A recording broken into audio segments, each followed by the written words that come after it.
Here we are. 2026 season. 2026. It feels like we just ended 2025, but we're ready to start 2026, and it's going to be such a great season. I'm so excited about all of the shows.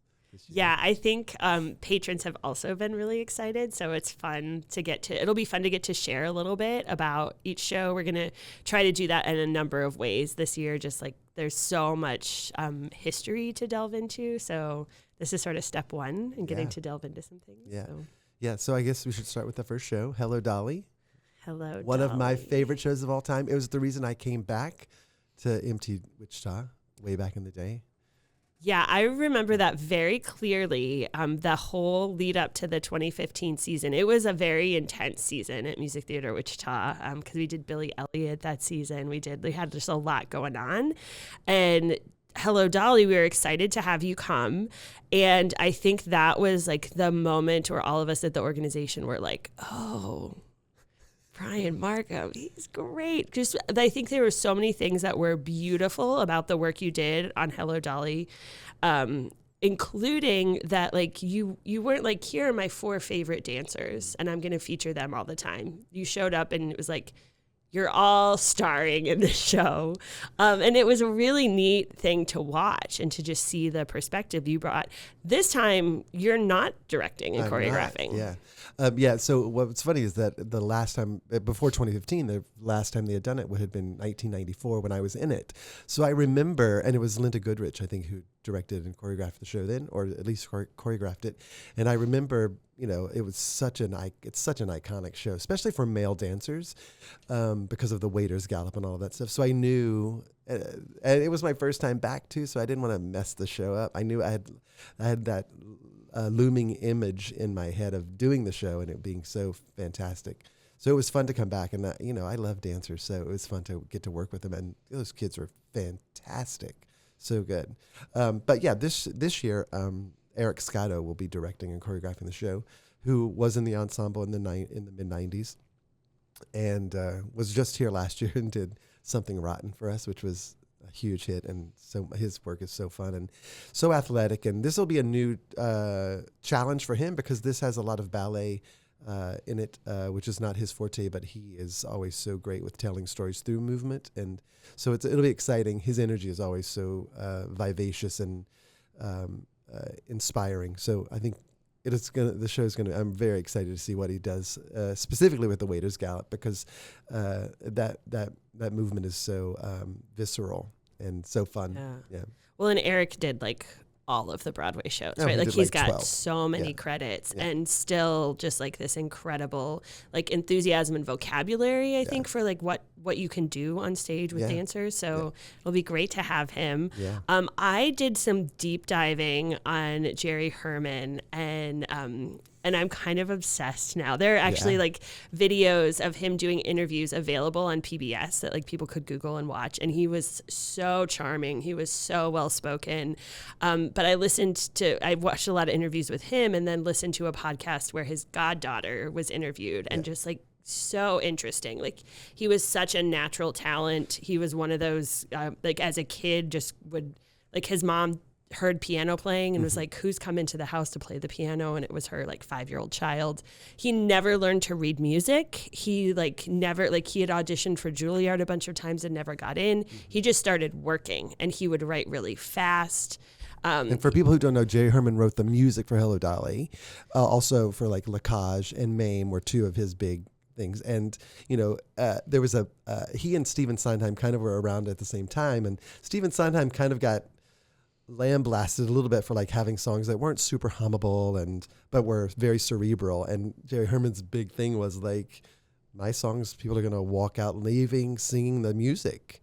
And they did, the best of times, it's so iconic from La Cage. And, all of these songs from Hello, Dolly are just glorious and so fun. They're so fun. You cannot, they're like, all of them are earworms. You can't get them out of your head. Yeah, like he talked about like as a kid, his parents running a summer camp, and he was the music director. Oh. And so he talked about how like he realized the power of simplicity in songwriting. And I think that really comes through to your point. It's like, it's hummable. It's like, and he talked quite a bit about what the great theater producer David Merrick taught him. Yeah. And he said that like David Merrick would be in a room, completely red room, like his office was all red, and then he would only wear black. And I'm like, that's an image that you're presenting. Right? But he said that like he had written an Israeli operetta called Milk and Honey, and he was called into David Merrick's office, and David Merrick said, well, I want this musical written on this source material, The Matchmaker, a Thornton Wilder play, which Dolly is based on. Yeah. And he said, but I'm not sure if you're like American enough, right? And Jerry Herman was like, what does that mean? Yeah. But he had seen this really convincing, beautiful Israeli operetta and was like, well, can you write something that's, American Pie? And he was like, there's nobody more American Pie than me. And this is, a lot of people know this is I don't even know the sesquicentennial. It's the 250th anniversary of the United States. And so and as part of the America 250 celebrations, this is our presentation of Hello, Dolly is part of that, because it is sort of this classic American art, and it's a classic American art form, musical theater. And there's that one patriotic number in there called Motherhood, where she's just, it's like a ruse kind of, but it's so funny. But it's, it's very patriotic, so that seems appropriate. The musical opened on Broadway in 1964 and won 10, I believe, Tony Awards. And the book was written by, so you mentioned David Merrick, who was that big Broadway producer of note, and was also the producer. It's funny because all of these people of that era also worked they are the kind of the archetypes of modern Broadway. Michael Stewart, who wrote the book for Hello, Dolly, also wrote 42nd Street. And the director choreographer of the original Hello, Dolly was Gower Champion, and they all had a hand in 42nd Street. And David Merrick famously died on the opening night of 42nd Street. So there was a lot of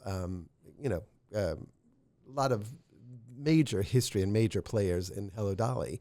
And the original Dolly was Carol Channing, who was an icon in herself throughout the years, and ended up, I think she played it many times later after the Broadway show opened. She also, the last thing she did was the national tour of it, which was like 1995. So from 1964 to 1995 to be able to play that role for so long, and she had a very interesting life too that I know you have researched a little bit too. But there were some other major people who went into their show, like Ginger Rogers and Pearl Bailey, which was a whole nother production, which is also exciting. And then of course the great movie that was played by Barbra Streisand. Babs. She can sing those songs for sure. She can in a interesting style, but for the time period that it's set in. But you can't deny the greatness of her on that train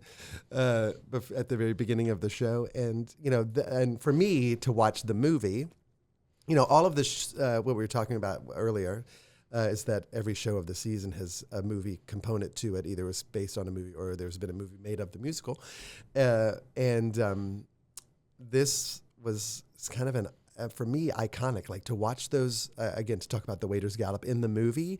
The choreographer of the movie was a guy named Michael Kidd, and it was such a great choreographer, especially for men dancers. And the Waiters Gallop goes on forever, and it's so sharp and so amazing. There's no way in the world it could ever be done 8 times a week on Broadway, but for a movie, it is spectacular. And same thing with dancing, when they dance through the park, and there's tennis players, and in a movie you're able to obviously edit and have more time to finesse and do all that interesting things like jumping over park benches and stuff. But it's so good, it's so iconic, and one of the for people who don't get to see theater live all the time, to be able to watch something like that as a young dancer or performer is life-changing. You'd be like, I want to do that when I grow up. And it was for me, that was part of my childhood. Yeah. No editing on stage for sure, but people will be shocked by what those dancers can do. It's a really exciting show to watch it, the dancing in. I have a like a complicated relationship with Carol Channing because I watched that Alice in Wonderland as a child where she was the White Queen, and she was so convincing at being truly terrifying that has stuck with me. But it is such a unique voice, and she was really... she was so funny. You can read these stories about just like how funny and kind of brash and like interesting she was. I started reading her autobiography, which like I'm not sure yet if I can recommend. She has a voice, and her voice comes across. You just have to be prepared for her to say everything she thinks. She's really just like such a compelling, interesting voice. She had an interesting childhood. She talks about in her autobiography how her father was Black and she passed essentially. Like, I mean, that was still a big part of success in America at that point in time, unfortunately. But she talks about how her mother had conversations with her before she went off to New York, because if you were able to pass, then one of the big concerns was, well, if you have a child, you don't know what that child's going to, it might give you away.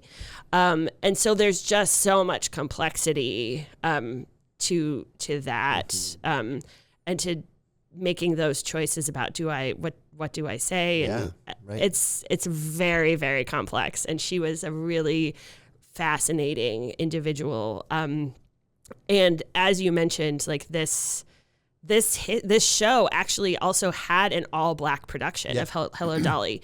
And I think if people who are listening to this do like one thing, it is that you need to find that cast recording with Pearl Bailey. It is unbelievable. Cab Calloway is in it. The charts are incredible.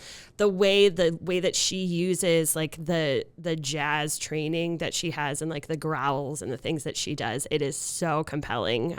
So I love that version.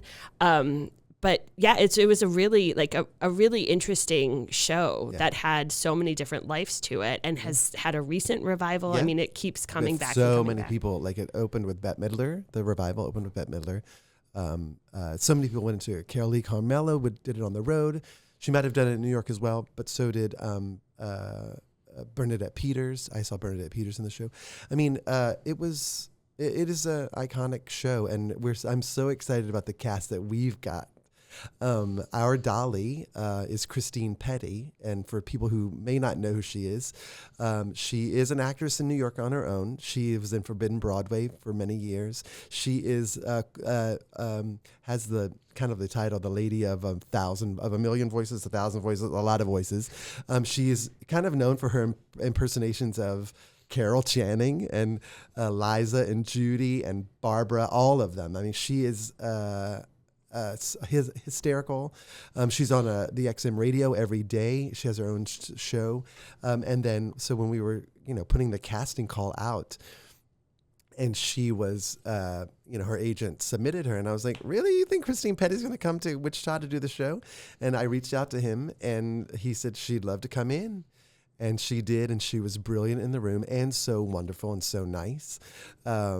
And so she's coming to join us to play Dolly. It's going to be spectacular. It's so fun. It's going to be a riot, I think, every day in the room. And then opposite her will be John Shearer playing Horace Vandergelder, who Dolly is a matchmaker, like we said earlier, but she's also looking for love for herself, finally.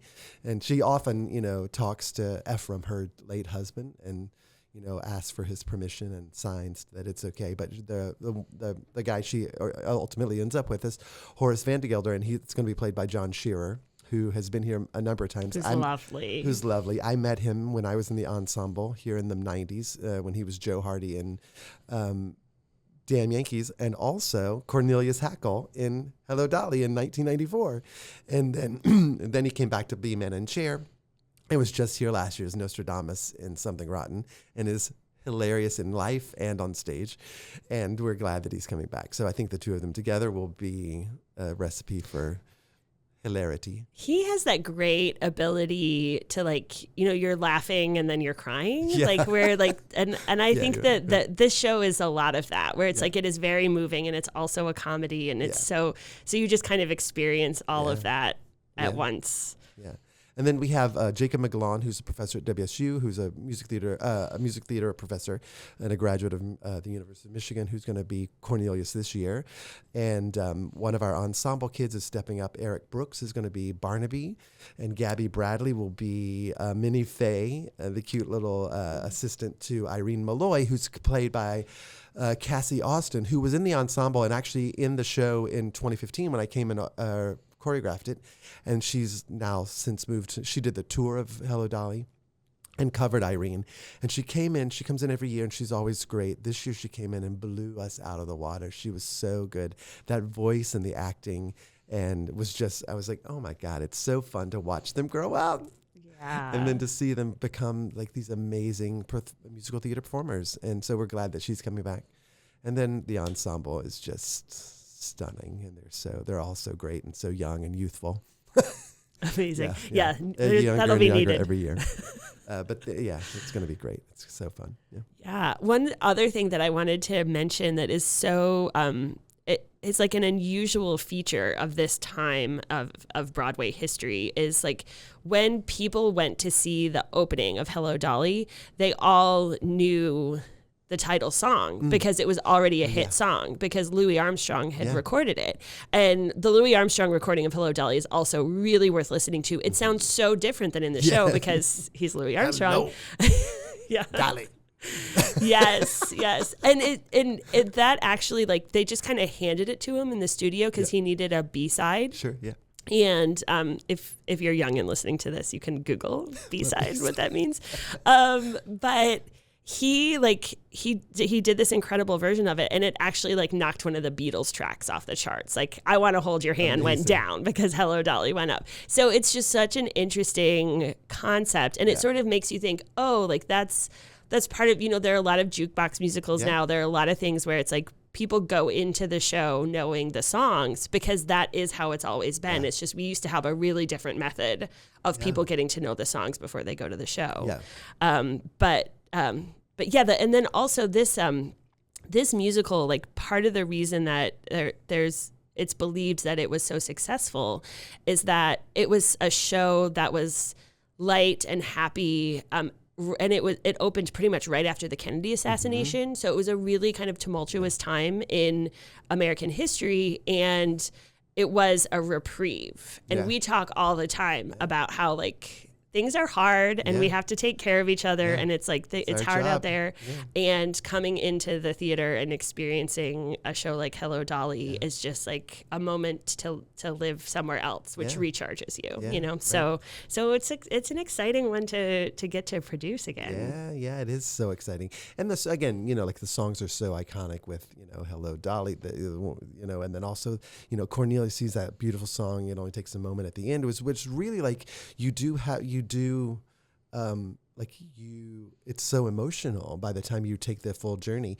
The very first time, just a quick little story, I choreographed the show was at a theater called McHayden Playhouse up in upstate New York, and it was in a barn. It's very small, but it was a really sweet production. And my daughter Sophie was 3, and she came to watch it, and we were in dress rehearsal, and she's sitting at the back of the theater, and he sings that song, and at the end of it, she bursts into tears and runs out of the theater. And Jennifer, my wife, had to like follow her because she was like, what's happening? It just was so, even for like a 3-year-old to follow the story and I guess she was a little bit maybe older than that 4, but still to follow that story and to feel that emotion. I think we all, we do. That's our job is to take you away and like tell the stories and make you feel something. You'll laugh, you'll cry. Joy Come see Hello Dolly. Yeah, it's going to be great.